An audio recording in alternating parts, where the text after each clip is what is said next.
cameras are recorded. Shemi, pleasure to finally meet you. Thank you for having me.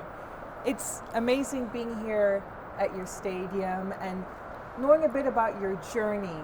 You've almost made your debut in the Premier League under Wenger back in 2014 to 2015. Charlton, Arsenal Academy. We've seen you go from there to League One, League Two, Championship, Conference, and now, finally, looks like you'll be making your Premier League debut on Sunday. Yeah, no, it's every kid's dream, to be honest. When you start playing football, you want to play at the highest level. I grew up watching the Premier League. I was obsessed with football as a kid, so to finally get my opportunity to play in it myself is something I'm really, really excited, and it'll be a big day for myself and my family.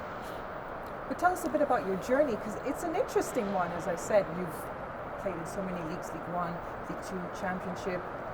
How do you stay positive throughout that time? I think you have to kind of focus on your goals and where you want to end up in the end, and that is obviously at the Premier League and at the highest level. So all the setbacks I've had in my career, being told no or being told I wasn't good enough, I've never really allowed it to deter me from what I believe I was capable of. I always kind of backed my own ability, and luckily I've managed to achieve what I always knew was possible initially. So yeah. And tell us about that journey, right from Charlton all the way through to today. So I was spotted by Charlton, I think maybe at the age of 8, just playing locally. I think they had a half-term soccer school camp. So my parents took me to that because they just needed me out of the house, to be honest. I think I had too much energy. I was breaking everything in the house from playing football indoors. So they took me to one of those, and from there I was invited for a trial. This trial was successful and I signed, and I spent 10 years there. I then moved on to Arsenal. Actually, no, before moving on to Arsenal, I had my first loan in the conference for Dartford at the age of about 18. I was playing with men, and that was a big eye-opener. And then, moved to Arsenal. I spent 2 really good years there, but didn't manage to break into the first team. Then moved to Cardiff, then moved to Rotherham, which I finally settled down properly. Played a lot of games there in the 2.5 years I was there, and then moved on to West Brom, and now we're here. And tell us about, through that period, when you were at Arsenal, you've spoken about how you were on the substitute bench, and in one of the matches you were about to make your debut in the Premier League and it didn't happen. Can you tell us about that? I wouldn't say I was very close to the first team when I was there, but I wouldn't say, I don't know what was going through the manager's head, whether he was looking to bring me on or not. But I know there was a bit of a central defensive crisis. Like, a lot of defenders were injured, and I was thinking maybe I'm going to be the next one to be called. And it didn't fall like that. I think the manager decided to play a right back or a left back who wasn't actually a centre back instead of me, and that was fine. And I didn't end up getting my chance in the end, but the experience I had at Arsenal, I still hold with me to this day. Like, I learned a lot there, and I'm very, very grateful for the 2 years that I did have there. You're saying it's still holding you to this day. What did you learn? Just the calibre of players that I was playing with every day in training. Obviously, learning from someone such as Arsene Wenger, who's got so much knowledge about the game. It just took my game to another level. The standards that are required to play at that level, I learned it there, basically. Like, that's what opened my eyes to what is required to be at that level, and it's stuck with me to this day. And of course, some of the big names now playing in the Premier League, such as Giroud and Bellerin, you knew them when you were at the academy. Yeah, we all came through together in the under-21s team and under-23s team, so we were in the same changing room. We were really close friends, so it will be good to go up against them now. And for you, I'm just looking around. It's special being here, just the excitement back in the Premier League. How special a moment will it be for you playing on this pitch on Sunday, getting that debut in the Premier League? It will be a dream come true, honestly. I'm looking forward to it. It won't be the same without the fans, of course. We miss them dearly, but nonetheless, it will still be a dream come true for me, and I can't wait. And what's so special for you that made you want to come here to West Brom? The vision, the manager. His career speaks for itself. He used to be a centre back as well, so with me being a defender, I wanted to come and learn from him, pick his brains, and he could help take my game to the next level as well. When I signed, they were one of the biggest teams in the Championship, and my dream was to always play in the Premier League. So I thought it would be a good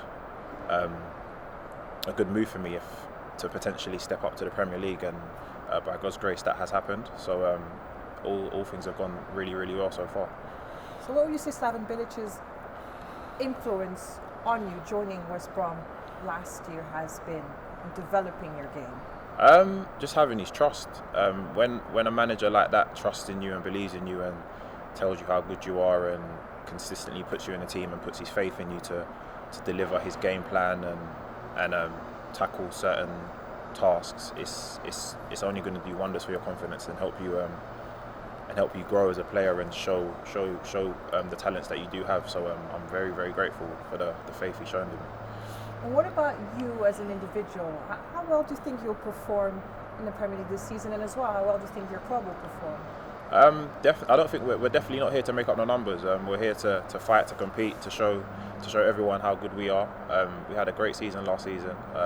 Hopefully we can take some teams by surprise. But I'd say underestimate us at your peril. Basically, we've got a good side and a lot of hungry individuals who are looking to make a name for themselves at this level, myself included. So I'm looking forward to it. So do you want to predict top 10 or so? Any predictions? No predictions. We just take every game as it comes. We start first games against Leicester. We're looking to win that, and then we go from there. The end of the season is a long way away, so we can't be looking that far ahead just yet. Speaking about Leicester, you will be playing against two of your Nigerian countrymen, Yeah. Kelechi Iheanacho and Wilfred Ndidi. Do you think it's a moment to show them even more what you've got? Yeah, it will be a bit weird because I've only ever played alongside them. I've never played against either of them, so it'll be strange. But we'll put that to the side for the 90 minutes, and then after the game we can talk and stuff. But before that, I'll just be completely focused on the game.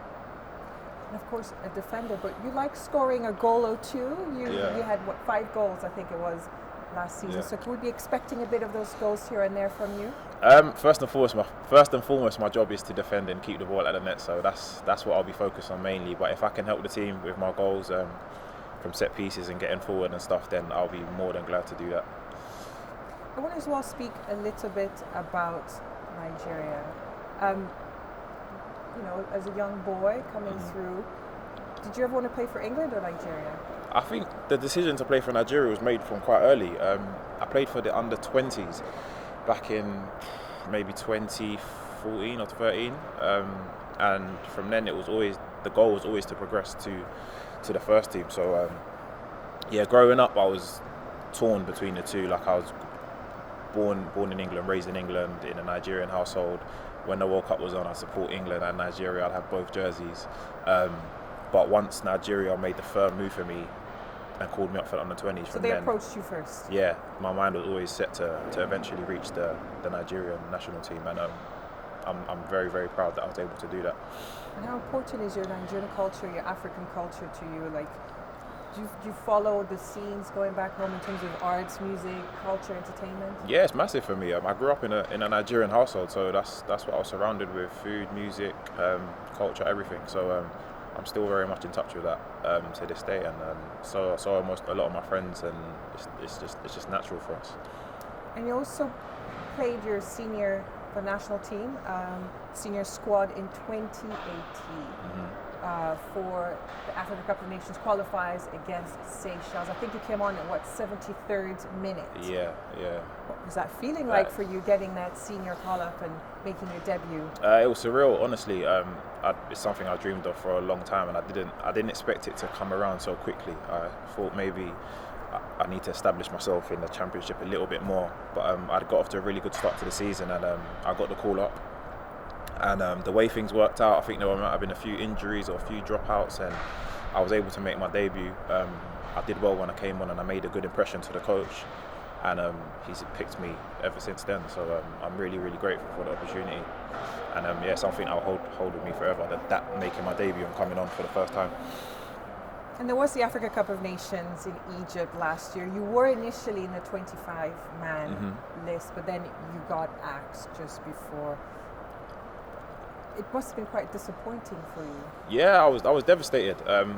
As a kid, when you play for your country, you want to represent your country at the big tournaments. And when I initially got called up to the 25-man squad, obviously I started dreaming of the AFCON at Egypt. So to be told I wasn't going was gutting. But I wish the boys all the best. I didn't take it personally. I knew that I just had to come back and show what I'm about. And if anything, everything happens for a reason, because had I gone to the AFCON, I might not be here now, because I would have come back late, I would have missed the beginning of the season, maybe West Brom would have decided to pursue another target. So everything happens for a reason. Last year I spoke to Leon Balogun.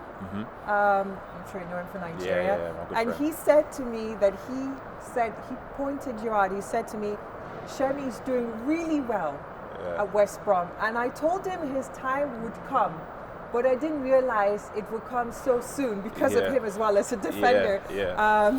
So he's got a lot of faith in your abilities, and there's got to be challenge now in the defense in terms of you now in the Premier League, Leon and Kenneth Omeruo in Spain. Yeah. Do you see that as a challenge?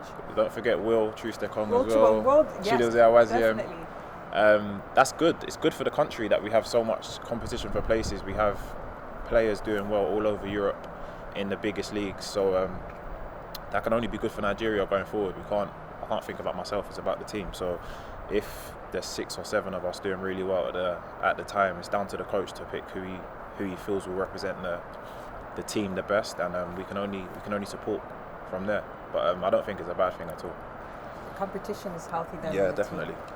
So we've spoken about you've always been the almost guy, as I said, almost making a debut in the Premier League 2014 to 2015 against Arsenal, almost making it in terms of playing at the Africa Cup of Nations for Nigeria. Your various experiences through the different leagues, how has that helped you in terms of preparing yourself and helping West Brom get that promotion? I think experiencing different leagues, different football, international football, league, conference, League 2, League 1, Championship, it can only hold you in good stead. Like, you know what's required to get 3 points at the end of the day. There's not one way of winning a match. There's so many different ways you can go about it. There's so many different ingredients that need to come together to eventually get over the line. So I think my experiences is just basically giving me that knowledge of what it takes basically to eventually be successful and win. And what advice would you give a player in a position like yours going through that trajectory? Always believe in your own ability.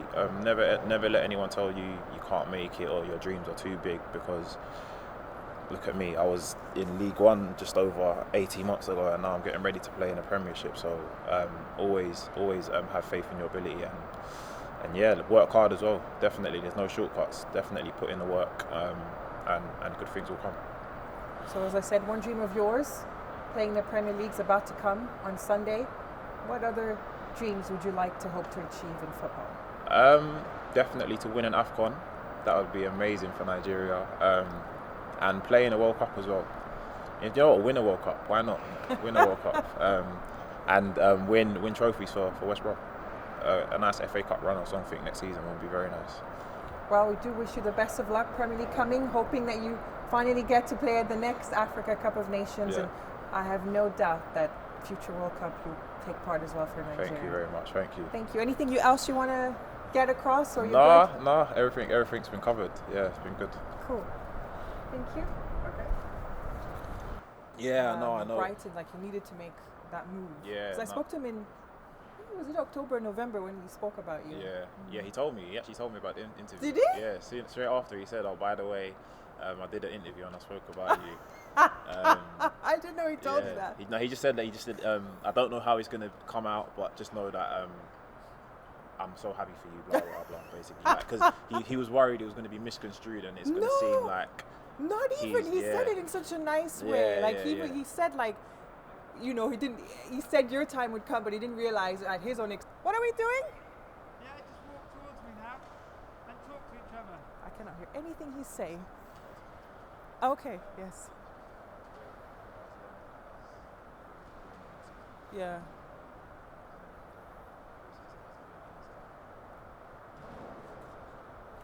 I hate everything at the moment. Like I feel it takes almost away from that human interaction, and I think from what I saw Mykonos, you guys were jumping off boats and you were fine.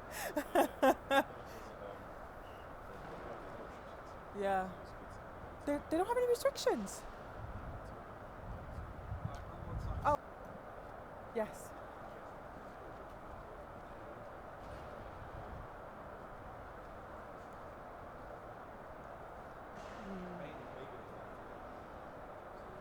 I think the cases, because y'all were going on holiday and bringing the cases to Mykonos. But it's a nice place. I've never been there before. Okay, Maybe that's good. prices Turn are- around. It's quite. Come back. It is quite expensive. Is it? I think London's expensive. London's bloody expensive. Because you're a London boy, anyways. Yeah, exactly. Are your family here or in London? So, Oh, okay. Do you feel a bit homesick here? I love my space. Me too. Really? Yeah, like me, I like my own space. So I'm gonna go first. Yeah, I like my own space as well.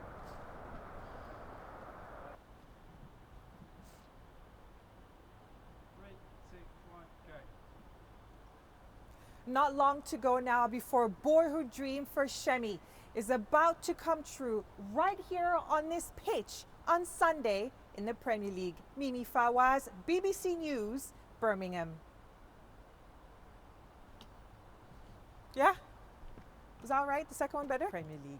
Mimi Fawaz, BBC News, Birmingham. Okay.